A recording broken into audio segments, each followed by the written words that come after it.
31st night তো আমি দুনিয়ার বহুত দেশে দেখছি, আমি আমেরিকাতে দেখছি, অস্ট্রেলিয়াতে দেখছি। বাংলাদেশে যে 31st নাইট হয় এটা তো আমি আমেরিকাতে দেখি নাই। এরকম গলি গলি, এরকম গ্রাম গ্রাম, এরকম গঞ্জ গঞ্জ, এরকম পাড়া পাড়া, প্রত্যেকটা বাড়ি বাড়ি। আমি সত্য বলতেছি, আমি তো প্রতি বছরই 2-1 যাই। আমি চোখে দেখা বলতেছি, বাস্তব, কোনো মিডিয়া দেখা না। হ্যাঁ, নির্দিষ্ট জায়গা আছে, ওইখানে হয়। আমাদের তো কোনো নির্দিষ্ট নাই, প্রত্যেক বাড়িতেই, প্রত্যেক এলাকায়। কি সত্য তো? 12টা 1 মিনিট বাজতে দেরি, আমার মনে হয় কচুয়া বাজার উইরা আকাশের সাথে লাগতে দেরি হয় না, ঠিক না? সত্য তো? রব্বে কাবার কসম, তুমি যতই পালন করো না কেন, আমার কথা আজকে মেনে নাও। আমি শেষ জায়গায় চলে আসছি, নজির আহমদ সাহেব আমার পরে আসবে। তুমি আমার কথা মেনে নাও, যতই তুমি ওদের রঙে রঙ না কেন। আমি তো ইদানিং বলি, আমি প্রমাণ দিতে পারবো, বাংলাদেশে প্রমাণ, বাস্তব প্রমাণ দিতে পারবো। আমি নাম বলবো না, আমি নাম বলবো না, আমার কথা মিডিয়ায় বহুত আগে চলে গেছে। এই বয়ান 1 জায়গায় না 100 জায়গায় করছি। আমি প্রমাণ দিতে পারবো। একই সাথে আমরা ইমিগ্রেশন ক্রস করছি, আমাকে 2 মিনিট দাঁড় করায় নাই, 2 মিনিট। কারণ ও পাসপোর্ট পাঞ্চ করছে আর লেখা দেখছে আর আমার চেহারা দেখছে দুটোটা মিল আছে। ইসলাম লেখা, ওরে দেখতেও দেখা যায় ওই পোশাকেই ওই সজ্জিত। বলছে ইউ আর গো, তুই চল। কিন্তু আমার পিছে যে ছিল তাকে পাসপোর্ট পাঞ্চ করছে, দেখছে পাসপোর্টে লেখা মুসলিম, কিন্তু পোশাক আশাকে দেখছে ওদের সাজে সাজা। তো বলছে তুই দাঁড়া, তোর পাসপোর্টে লেখা একটা, তোর সাজ বলে তুই আরেকটা।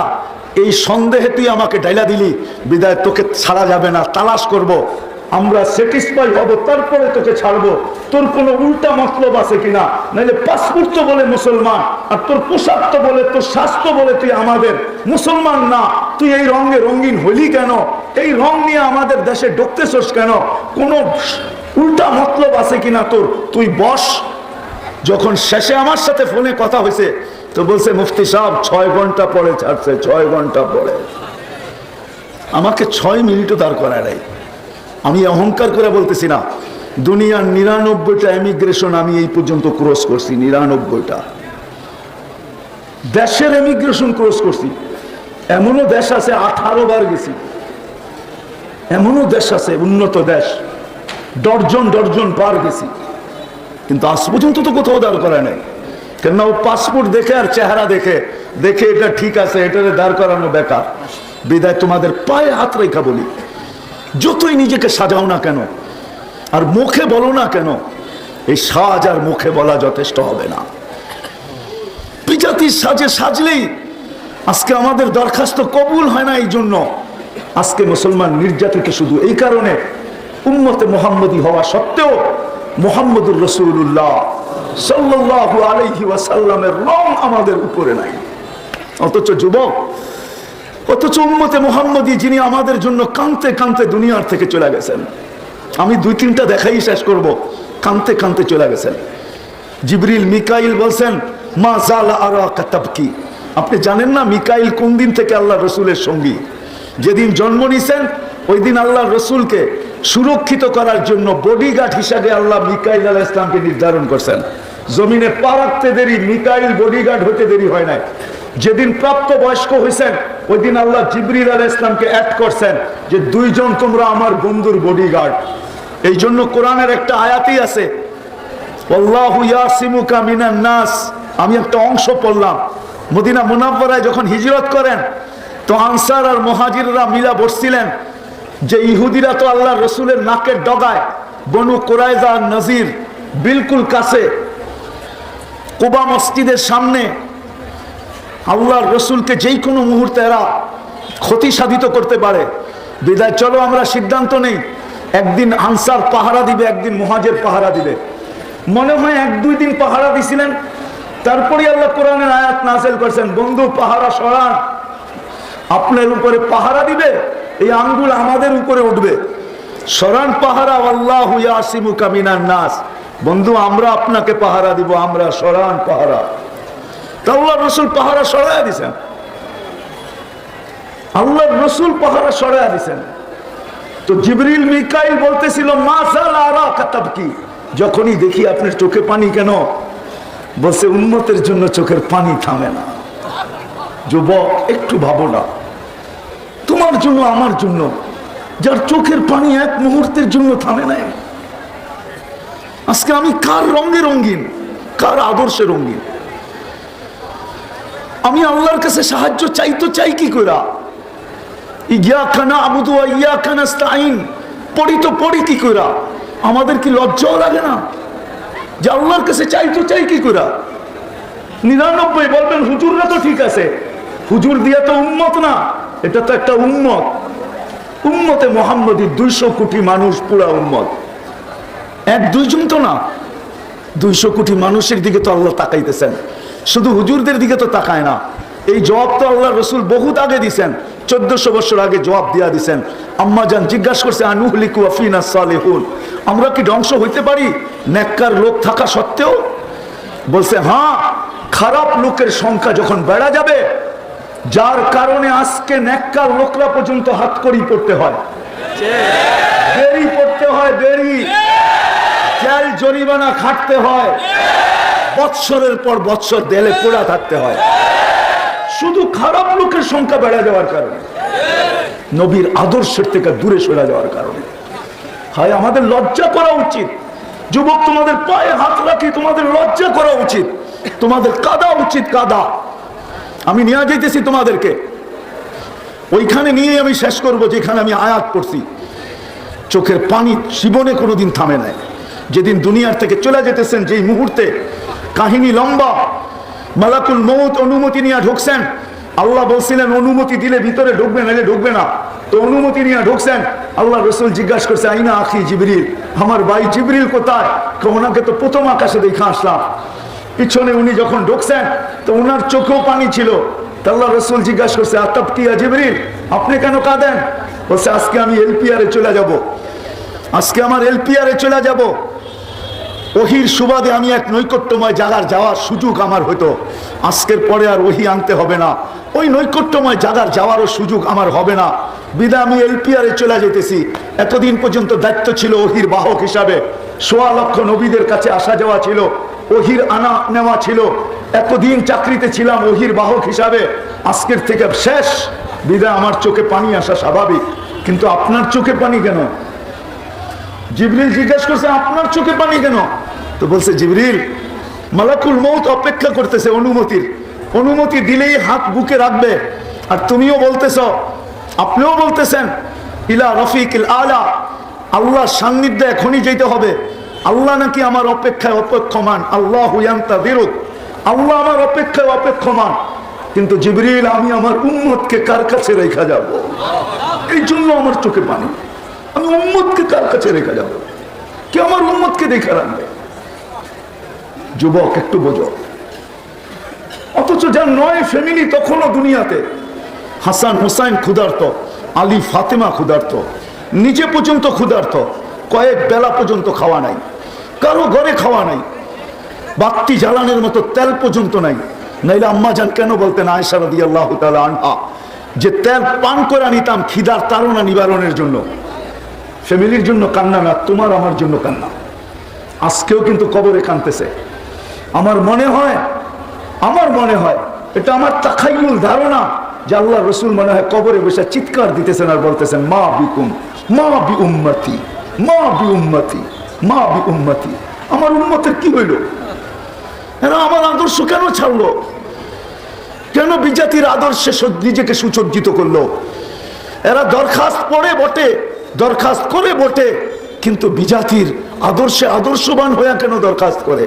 এরা আমার আদর্শে আদর্শবান হয় না কেন? এরা কি আমার চোখের পানির কথা শুনে নাই? এরা কি আমাকে কান্নার তো আসতে দেখে শুনে নাই? কবরে মনে হয় এখনো কাঁদে। আবুল্লাহ সামরকান্দি রহমতুল্লাহ আলাইহি লেখছেন, ওনার কিতাব মোতালা করে নিয়েন, যে আল্লাহ রসুল কবর থেকে যখন উঠবে, তো আল্লাহ রসুল উঠবে ওয়াহুয়া ইয়াবকি ওয়া ইয়াকুল। যদি দিলের ভিতরে কলিজা থাকে, পাথর না হয়, তাহলে কিন্তু এটা দিলে লাগবে। আল্লাহ রসুল কবর থেকে উঠবে, ওয়াহুয়া ইয়াবকি ওয়া ইয়াকুল, উঠবে আর বলতে বলতে উঠবে, জিবরিল আইনা উম্মতি, আমার উম্মত কোথায়? উম্মত তো দেখি না। ডাইনে তাকাই উম্মত তো দেখি না, বামে তাকাইলে তো উম্মত দেখি না, শুধু তুমি আর আমি দেখি। তো জিবরিল সান্ত্বনা দিবে, মা শাক্কাল আরদা আহাদুন ইল্লা আনতা, আপনি ব্যতীত জমিনের উপরে কেউ উঠে নাই, উম্মত এখনো উঠে নাই, আপনি এত বেশি চিন্তিত হয়েন না। উঠায় নিয়ে যাবে মাকামে মাহমুদ।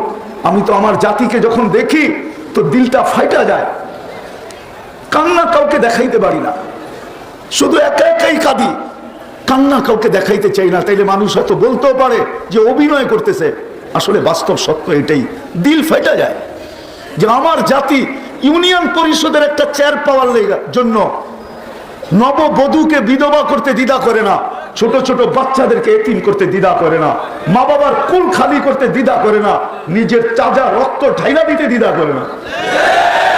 সত্য কি সত্য না? কিন্তু কিয়ামতের দিন নবীজিকে আল্লাহ মাকামে মাহমুদ দিবেন। আপনারা মাকামে মাহমুদ চিনেন না? শুধু পড়তে থাকেন আজানের পরের দোয়া, আতিহি মাকামান মাহমুদা, শুধু পড়ি আমরা, কোরআনে পড়ি, ফাতাহাজ্জাত বিহি নাফিলাতাল লাক আসা আইয়াব আসাকা রাব্বুকা মাকামান মাহমুদা। আপনি জানেন না মাকামে মাহমুদ কি জিনিস? ওই চেয়ার কোন চেয়ার? দুটাই আল্লাহ কুদরত দিয়া চেয়ার বানাইছেন, একটা নিজের জন্য যেটার নাম কুরসি, আর একটা বন্ধুর জন্য যেটার নাম মাকামে মাহমুদ। ওই চেয়ারে বসবেন না, যাই হাত রেখে দাঁড়ায় থাকবেন। আল্লাহ জিজ্ঞাসা করবে, জানা সত্য বন্ধু কেন বসবেন না? বলছে যে 3 জায়গায় ছুটতে থাকবে ও বসে তো বসে কি করে? বলছে 3 জায়গায় ছুটবেন। বলছে উম্মতকে ওয়াদা দিয়ে আসছি, হাউজে কাউসারে সাক্ষাৎ হবে, আমি উম্মতকে পিপাসিত উম্মতকে পানি পান করানোর জন্য হাউজে কাউসারে ছুটে যাব। ও যুবক, ওইখানের একটা হাদিসও তো আছে যে একদল যাবে পান করতে, কিন্তু আল্লাহ রসুল এদেরকে দূরের থেকে দেখেই বলবে সুহকান সুহকান লিমান গায়্যারা বাদি, দূরে সরো। ও যুবক, ওই ইশারা যদি আমার জন্য আসে তো কিয়ামতের দিন আমার কি হবে? তোমার জন্য যদি আসে তো তোমার কি হবে? বলো, একটু ভাবো না, তোমাদেরকে ভাবার মতো বিবেক তোমাদের কাছে আছে, একটু ভাবো না কি হবে? আল্লাহ রসুল যদি বলে গাইয়া সুহকান সুহকান লিমান গায়্যারা বাদি, সরো দূরে। আমি আসার পরে চুল কার স্টাইলে কাটছিলাম, আমি আসার পরে কার মতো পোশাক পরছিলাম, আমি আসার পরে কার এশকে নিয়া ভালোবাসা নিয়া তুমি তোমাকে সাজাইছিলা। যদি নারীকে বলে, পুরুষকে বলে, যুবককে বলে, বৃদ্ধকে বলে, বাজারওয়ালাকে বলে, হাটওয়ালাকে বলে, রোডওয়ালাকে বলে, ঘাটওয়ালাকে বলে, অফিসওয়ালাকে বলে, আদালতওয়ালাকে বলে, ক্ষেতওয়ালাকে বলে, খামারওয়ালা বলে, কি দুনিয়াই শেষ? 60-70 বছরের জীবন। সত্য তো এটাই, যার কাছ থেকে আসছি তার কাছে ফিরে যেতে হবে। এটাই শেষ না, এটাই শেষ না। বসবে না, হাউজে কাউসারে ছুটে যাবে, ওইখান থেকে মিজানে যাবে। যদি পাল্লা সামনে না ঝোঁকে, রব্বে কাবার কসম, রব্বে কাবার কসম, ওইখানে দাঁড়াই হাত উঠায় দিবে। আল্লাহ অঙ্গীকার দিচ্ছেন সালতোতা শাফি তুষাফা, ওটাকে কাজে লাগাবে। ওইখান থেকে পুলসেরাতে যাবে। যদি উম্মত পার না হইতে পারে, দুরুদের গাঁটটি মাথায় দিয়ে পার করায় দিবে। আজকে উম্মত নির্যাতিত শুধু এই কারণে যে উম্মত বটে, কিন্তু উম্মতের গায়ে কালার নাই, রং নাই। উম্মত আজকে বিজাতির এশকে পড়ে গেছে, ভালোবাসায় পড়ে গেছে, যার কারণে উম্মত আজকে নির্যাতিত। দরখাস্ত করা সত্ত্বেও ডেলি 32 বার আবেদন করে, আল্লাহ আবেদন গ্রহণ করেন নাই, বরং আল্লাহ মনে হয় চিৎকার দিয়া বলতেছেন সাকাতাত মিন আইনিল্লাহ, তোমরা আমার চোখের থেকে দূরে হয়ে গেছো। যেমন আল্লাহর রসুলও এক সময় বলছেন, চিৎকার দিয়ে, আল্লাহর রসুলের হাদিস আছে, আল্লাহর রসুলও বলছেন একদিন আসবে, হুম বারিউম মিন্নি আনা বারিকুম মিনহুম অহুম বুরাআউ মিন্নি, একদিন আসবে আমার উম্মত আমার ইজ্জত রাখবে না, আমিও এদের দাঁড় ধারবো না। আজকে মনে হয় এটাই চলে আসছে। বিদায় আসেন, আমার কথা শেষ। যদি বুঝে আসে সত্য এটাই, কিয়ামতের দিন যদি মুহাম্মদুর রাসূলুল্লাহ সাল্লাল্লাহু আলাইহি ওয়াসাল্লাম, আপনারা তো দুরূদও পড়তে চান না, ঠিক না? হায় উম্মত, নবীর দুরূদ পর্যন্ত চিৎকার তো দিতে পারে, কিন্তু জোরে দুরূদও পড়তে চায় না। আরে পড়েন না মুহাম্মাদুর সাল্লাল্লাহু সাল্লাল্লাহু,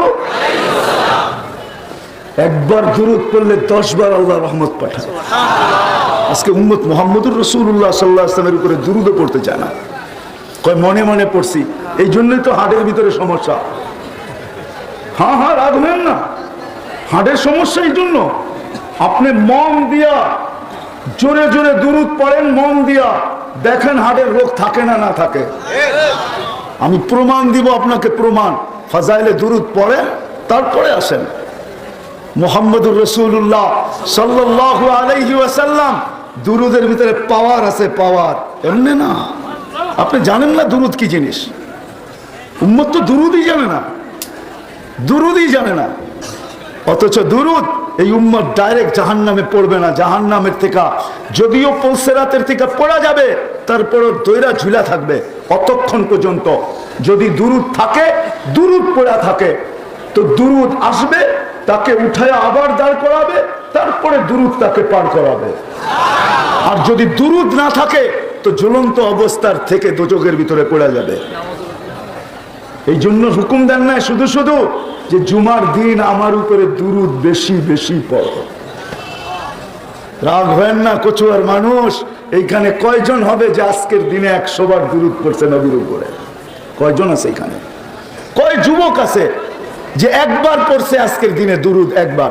লম্বা তো পড়তে হয় না, আল্লাহুম্মা সাল্লি আলা মুহাম্মদ পড়লেই দুরুদ হয়ে যায়। বিদায় আসেন। যদি আজকে আমরা বাহির হইতে চাই, আল্লাহকে যদি পক্ষে নিতে চাই, আর এই নির্যাতনের থেকে যদি মুক্ত পাইতে চাই, তাহলে আজকে আমাদের দুটা কাজ করতে হবে।